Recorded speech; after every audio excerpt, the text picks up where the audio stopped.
Salut Joy.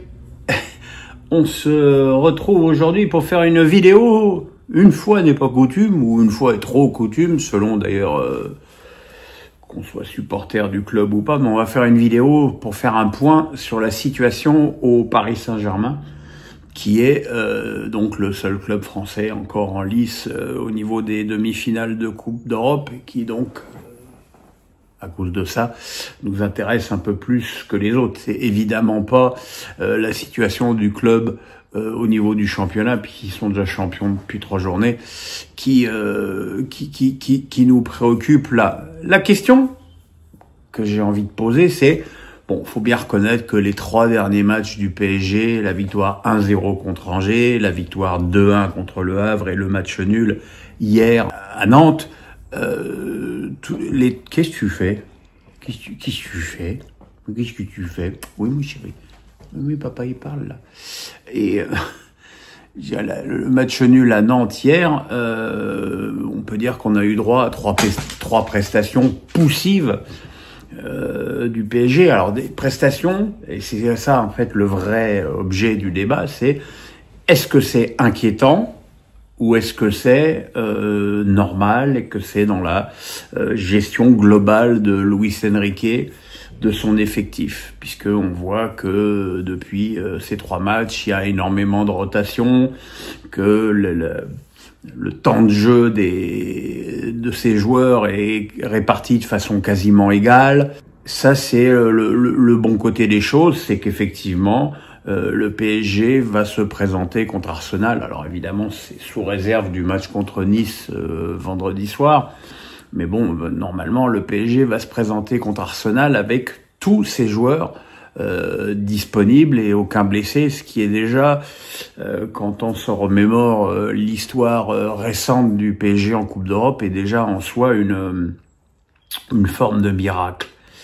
Maintenant, c'est vrai que les prestations du PSG, je dirais surtout les 2 dernières contre Le Havre et encore plus celle contre Nantes hier, voilà, on avait l'impression de voir plus une équipe au boulot, une équipe qui était surtout préoccupée par le fait de ne pas perdre, pour préserver ce record d'invincibilité qui est, il faut bien le reconnaître, le seul intérêt de ces derniers matchs de championnat pour le PSG, et qui donc ne fait pas d'efforts surhumains pour marquer le 2e but après avoir ouvert le score par Vitinha, ni même pour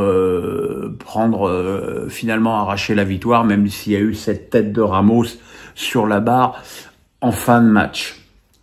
Donc, voilà, gestion d'effectifs, tout le monde joue, Mayoulou a eu du temps de jeu, Mbaye a eu du temps de jeu, Beraldo a eu du temps de jeu, Dembélé n'a pas joué contre Le Havre, Hakimi n'a pas joué contre Nantes. Bon, à ce niveau-là, c'est de la bonne gestion. Après, l'autre phase de cet état de fait, c'est de se demander si le PSG n'est pas en train de perdre son rythme. Bon, je parle pas d'automatisme, parce que de toute façon, depuis que Luis Enrique est au PSG, il y a toujours eu de la rotation, donc les automatismes en soi ne sont pas vraiment concernés par ces changements incessants.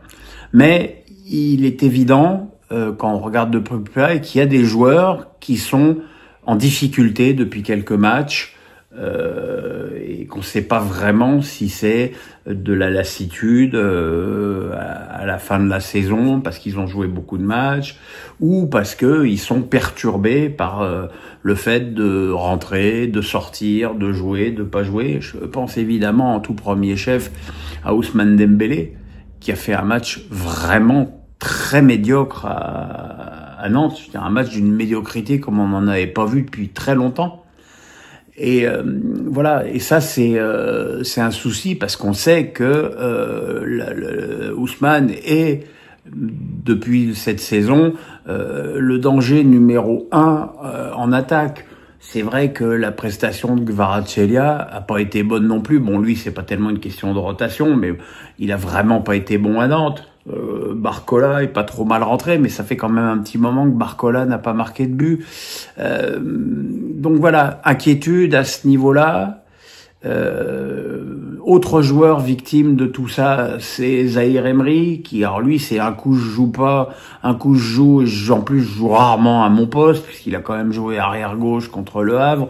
Bon, il a un peu plus joué à son poste contre Nantes, mais on sent que le gamin, il est un petit peu perdu parce que du coup, il sent bien qu'il ne sera pas titulaire contre Arsenal et qu'il est surtout trimballé de poste en poste et que évidemment c'est pour le bien de l'équipe, ça tout le monde l'a bien compris, mais forcément à titre individuel ça nuit à sa progression parce qu'il faut pas oublier qu'il a que 19 ans et voilà, c'est un petit peu une victime collatérale du mode de fonctionnement de Luis Enrique. Alors après le tableau n'est pas aussi noir que ça, hein. Le PSG a donc enchaîné un 39e match sans défaite à l'extérieur, ce qui en fait un record d'Europe, ce qui est quand même pas anodin et qui est à souligner. Si évidemment le PSG venait à terminer la saison invaincue, ce serait encore un autre record. Ça ferait de ce PSG 2024-2025 de Luis Enrique le PSG de tous les records. Mais alors que j'ai pas forcément la réponse à cette question, on peut quand même s'interroger sur savoir si le PSG n'a pas besoin peut-être d'un match, et ce sera peut-être le cas, je sais pas du tout quel est l'état d'esprit de Luis Enrique, mais peut-être que vendredi contre Nice, il serait intéressant d'aligner l'équipe type ou pas loin pour permettre justement à ces joueurs de retrouver leurs automatismes et leur meilleur niveau et peut-être de remporter une victoire convaincante et sérieuse qui leur permettrait de se projeter avec plus de confiance contre Arsenal, parce qu'il est évident qu'Arsenal, dont la seconde place n'est pas encore acquise en première ligue, eux, ils font tourner rien du tout et que ils jouent pleine balle tous les matchs. D'ailleurs, même réflexion pour Aston Villa, qui a joué avec la grosse équipe. En plus, ils jouent à Manchester City. C'est évident que entre jouer à Manchester City et jouer à Nantes, c'est pas exactement le même délire. Voilà, donc c'est le problème de cette fin de saison. J'imagine que si le PSG venait à échouer contre Arsenal, il y a bon nombre d'observateurs qui diront voilà, c'est ça, le PSG ne fait plus que des matchs sans enjeu, ça a cassé leur rythme. Voilà, moi je le dis avant, c'est une crainte, c'est évidemment une crainte. Maintenant, je pense que Luis Enrique nous a prouvé depuis un bon moment qu'il savait ce qu'il faisait. Mais voilà, la question mérite d'être posée et je pense que le match contre Nice, je sais pas encore une fois dans quel état d'esprit Luis Enrique va l'aborder, mais je pense que ce match contre Nice est très important pour Paris. D'abord parce que c'est probablement, les deux prochains matchs sont contre les deux équipes les plus fortes que Paris va avoir à affronter, parce que bon, après ce sera un déplacement à Montpellier où là tu pourras quasiment jouer avec les juniors et l'accueil d'Auxerre pour finir la saison. Voilà, je pense que contre Nice et à Strasbourg, match qui sera en plus au milieu du double affrontement contre Arsenal, je pense que dans l'esprit de la rotation de Luis Enrique, ce serait peut-être mieux de mettre une équipe la plus proche de l'équipe type contre Nice, quitte à vraiment faire tourner plus joyeusement à Strasbourg. Et je ne dis pas ça uniquement parce que ça m'arrange, mais là je suis vraiment concentré dans l'optique du PSG. Toujours est-il que depuis le début de la saison, Paris, il y a que deux équipes qui sont invaincues contre Paris, c'est Reims et Nantes, qui sont quand même deux équipes qui sont proches, bon un petit peu loin maintenant, mais quand même qui ont joué le maintien à un bon moment. Nice a aussi arraché le match nul à domicile au match aller. Ils vont certainement essayer d'en faire autant au Parc. Voilà, moi je pense que c'est un match important pour Paris qui doit évidemment préserver le physique des joueurs et tout, mais qui doit aussi retrouver du rythme pour affronter Arsenal, parce que en plus le match aller à l'Emirates, Paris va certainement souffrir. Et je suis désolé, mais hier à Nantes, j'ai pas vu une équipe prête à souffrir.